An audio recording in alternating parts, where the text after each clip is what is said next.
Hello, I have already tried to film this video once before and I filmed it with a microphone and the microphone did not record, so fuck the microphone.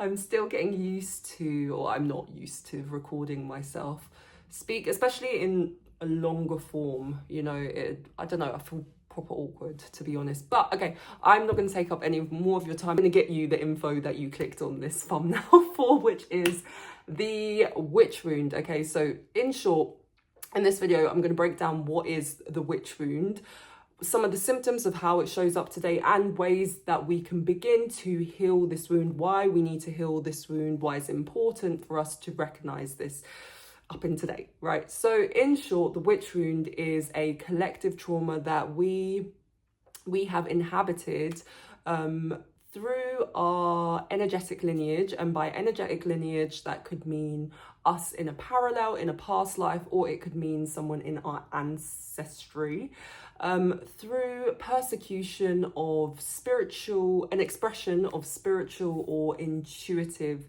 gifts. Now, even to go further, because that kind of limits the understanding of the witch wound to just this expression, it's easier for us to kind of break down what witch means, okay? Because witch today in contemporary culture often is associated by looking and being expressed in a certain way. There's no judgment on the way that it is expressed, but in context of the witch wound, the idea of a witch goes way beyond anyone that practices witchcraft. It's not to say that this wound doesn't affect those, but it also affects many more people that may have never even considered calling themselves a witch. And yeah, they could still be affected by that. And the reason that it is that is because witch, in the burning times when this wound was created, was not a term that was given by those that expressed their spiritual intuitive gifts, and it was actually a term given by those that oppressed them. Now, when we break down what witch means, we break down witch comes from the Old English term wick, which translates to wisdom, and wisdom is associated to the feminine polarity of consciousness. Now, everyone here has a feminine and a masculine polarity of their consciousness. This is not gender specific, but the feminine aspect of consciousness is really where we have our emotion, it's where we have our creation, it's where we have our intuition, it's where we have our spiritual gifts. And that's why a lot of the time we associate these expressions as part of our feminine polarity. Just to give, I really hope that this video is not going to be too long, but just to give you a little, this is really annoying me, sorry. To give you a little context of exactly like how this came about. We have been living under a masculine dominated rule. And when I say masculine dominated rule, I'm talking about patriarchy for, say, the last 10,000 years. And prior to that, it was very different. A lot of communities, had matriarchal rule. Essentially, a lot of communities had healers and mystics who were hailed as these pillars, and these gifts and these forms of expression were really something that was idolized, really something that was open, and not something that was subject to persecution or shame or anything like that. And essentially what happened, roughly around 10,000 years ago, when patriarchy started to formalize more through colonization, through religious oppression, suddenly these expressions did not fit into the very small box of what femininity was being rebranded as, essentially underneath a patriarchal rule. And so for that reason, everything that went outside of that box needed to be eliminated, needed to be demonized. Of course, we saw many healers and mystics lose their lives because of this, but we also saw many that expressed other aspects of what femininity actually is, not this rebranding of femininity through this process. Women that were unmarried, women that chose not to have children, women that showed sexual pleasure, they could had an orgasm, that was a reason for people to be persecuted. As well as stuff like if you were left-handed, if you had a birthmark. Some of the reasons are really quite ridiculous as to why that was not accepted into this new formation of what feminine should be, and this kind of widespread suppression and widespread annihilation of basically all the earth wisdom, all of the thousands of years of spiritual lineages that were completely obliterated when the patriarchy came in. Anyone that comes underneath that umbrella, which was a very wide umbrella of who was persecuted, their ancestors or anyone in their energetic lineage would now be affected by the witch wound. This is why it's super important when we're talking about the witch wound to really understand everyone that it extends to, because not only also does it extend to those that were persecuted during that time, but it extends to everyone else that was around them. So families were torn up, people were turned against each other. A big facet of the witch wound is this aspect of betrayal, is this aspect of communities ripping themselves apart to save themselves from the oppressor. This is wounding that remains as part of this whole collective trauma. So really, it doesn't matter if you are someone that calls yourself a witch or not. You still definitely can have symptoms of the witch wound. I just want to emphasize also the fact that although this is a feminine wounding, as I mentioned before, we both have feminine and masculine counterparts, meaning that yes, this wounding is not gender specific. Anyone of any gender can have this wounding because we all have this feminine aspect. And so it's really important for men to also understand that the witch wound resides within them too. The most common ways that this wounding shows up for us, and I'm not going to talk through all the symptoms because I think I'll be here forever, but is the fear of being seen, the fear of expressing our truth, expressing our authentic selves. And this can come up in many different ways. This can come up in feeling like you need to shrink yourself in public scenarios, avoiding the spotlight, even in your interpersonal relationships, maybe running away from conflict, even if you know the truth of a certain situation, because you have this innate fear of what it will mean to be the disruptor. You have this unconscious fear of pushing the boundaries. It means for a lot of us that have symptoms of this wounding, we'll be pushing ourselves away from any type of attention.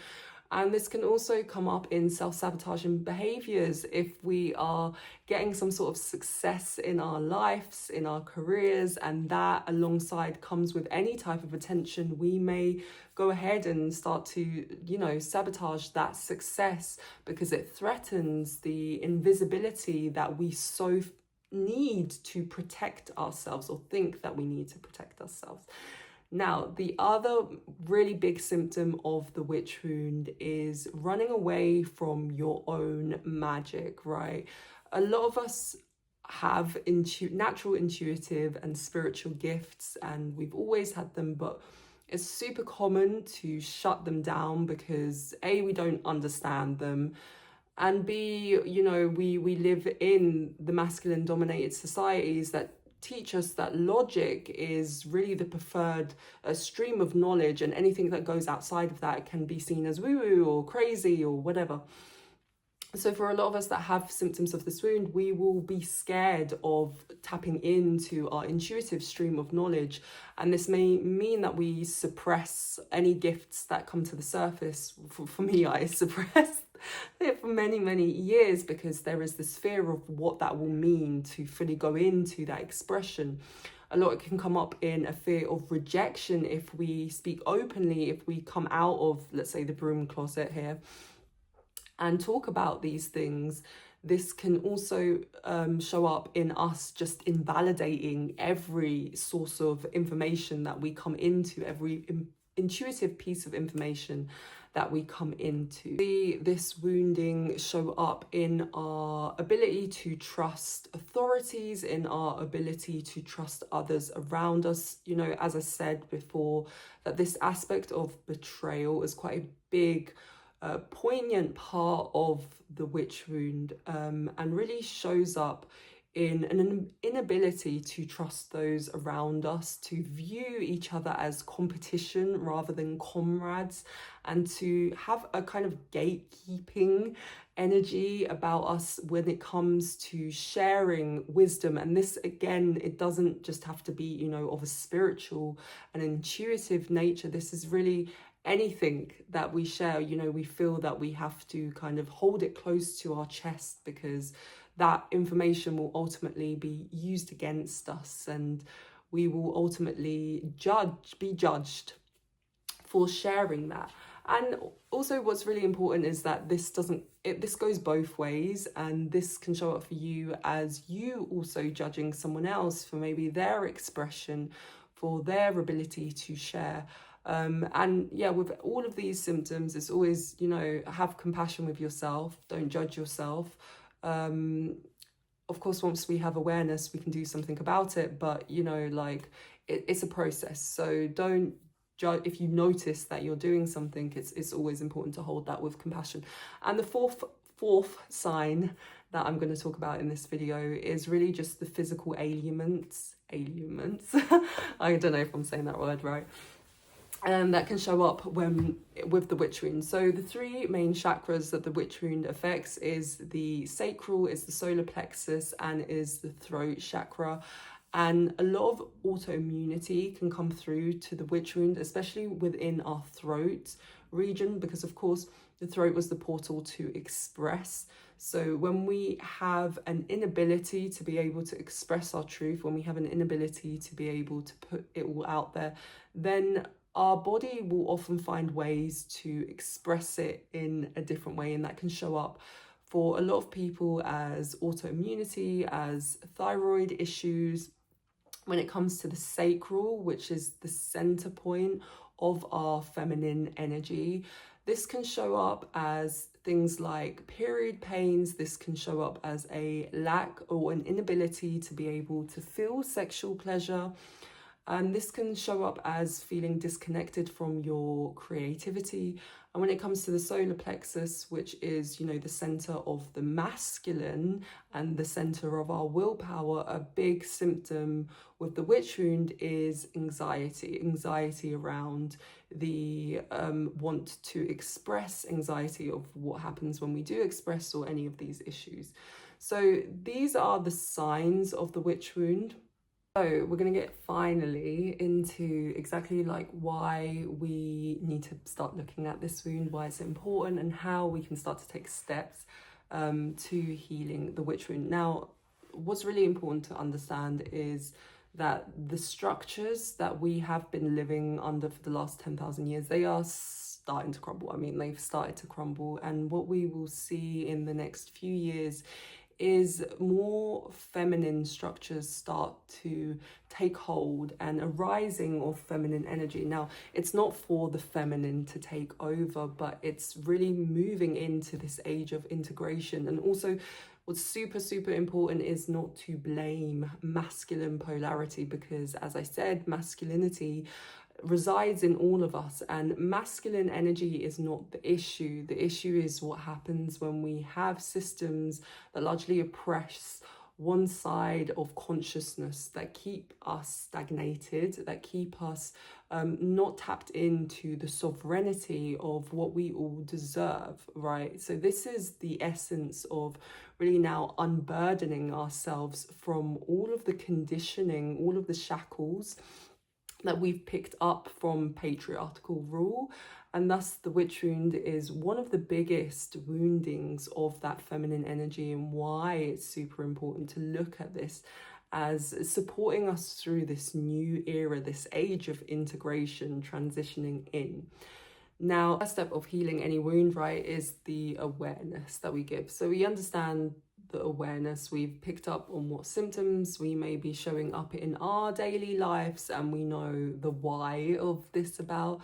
So when we shed awareness to anything, that's really when we can start taking steps to action. And it may feel scary, but the only way really to dissipate any fear is to take steps of action. I'm trying to get that out, steps of action to what we need to do. So it's just important to understand it's a journey. You are going to be triggered, and essentially in any healing process, triggering is helpful, because every time we are triggered, we are able to have an opportunity to alchemize that fear, to alchemize the emotion coming up, and be able to move forward into our new state of being, into the new expressed, right? We will always be triggered along any healing journey. Healing is not easy. It's fucking messy, bruv. It's messy, and it's, yeah. The first step in healing this wound going about is to validate your experience. So you know why, you know how, is to start looking at what the truth of your experience is. Now, this is really looking towards your own intuitive stream of knowledge, and that can be different. That is different for everyone. So this isn't just about, you know, the development of your spiritual gifts. Of course, it is interlinked to that, but it's understanding what is the truth, your truth innately when it comes to all areas of your life. Now, if you're someone that has never really looked towards their intuitive voice and doesn't really know what it sounds like, I often refer to it as not the loudest voice in the room, but the one that holds the most presence, right?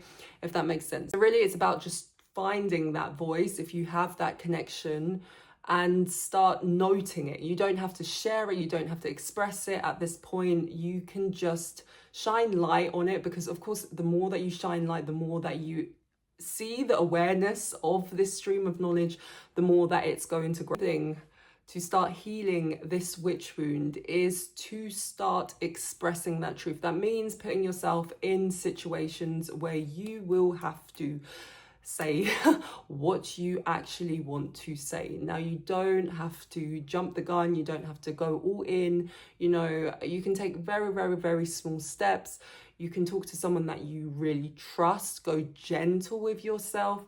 If you do feel called to, you know, go online and speak about it, it's maybe easier sometimes to speak about it to strangers rather than speaking to people that you know that maybe have a certain perception of you.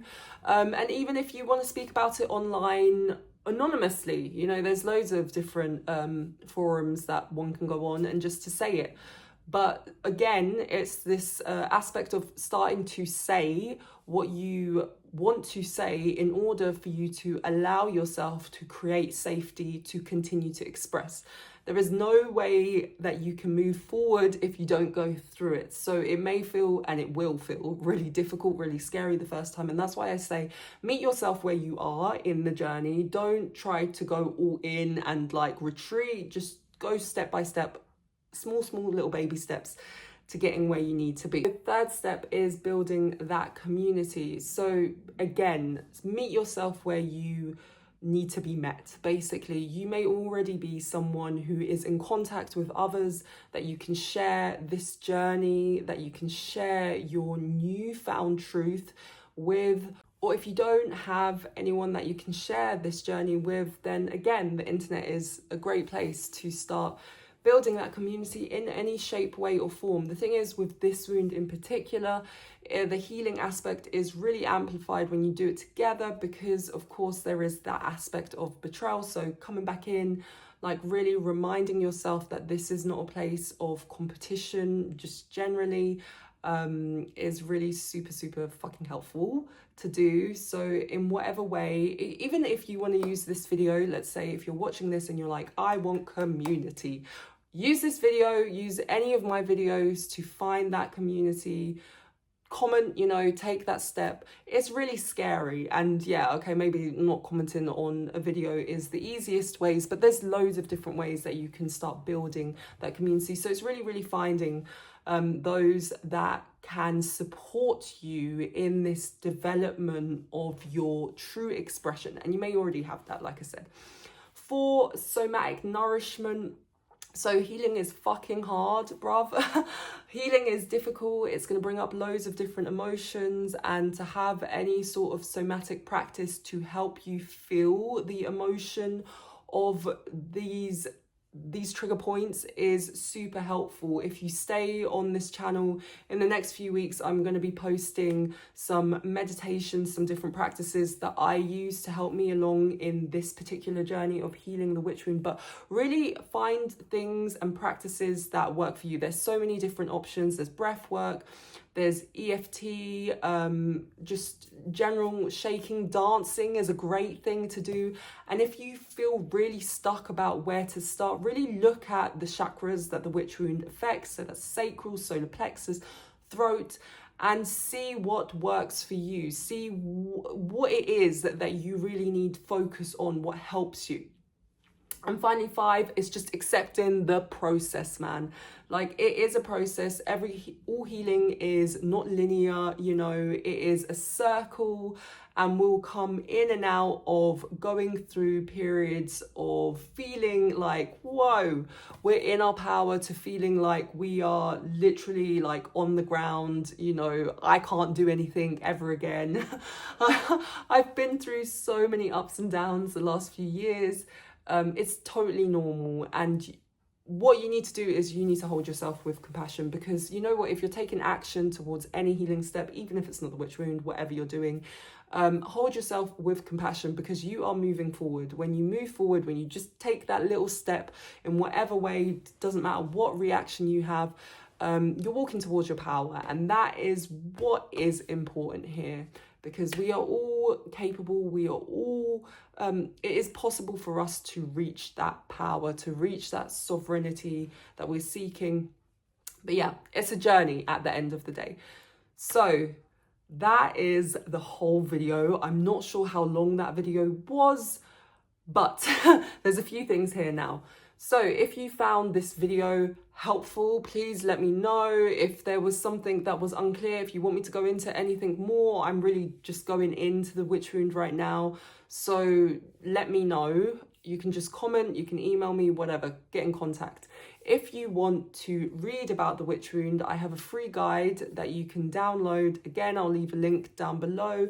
And finally, currently I am doing a 21-day video practice. It's not 21 days in a row, it's 3 times a week on TikTok, where I'm breaking down a few different techniques and a framework that can help you along your journey of healing this witch wound, along your journey of expressing yourself, and yeah, stepping into that authentic you. Yes, if you like this video, please subscribe and keep an eye out for the next videos. I don't know if I said this, but my name is Sophia. I'm still getting used to this. And yeah, thank you so much for watching, giving me some time. Have a beautiful day. Peace.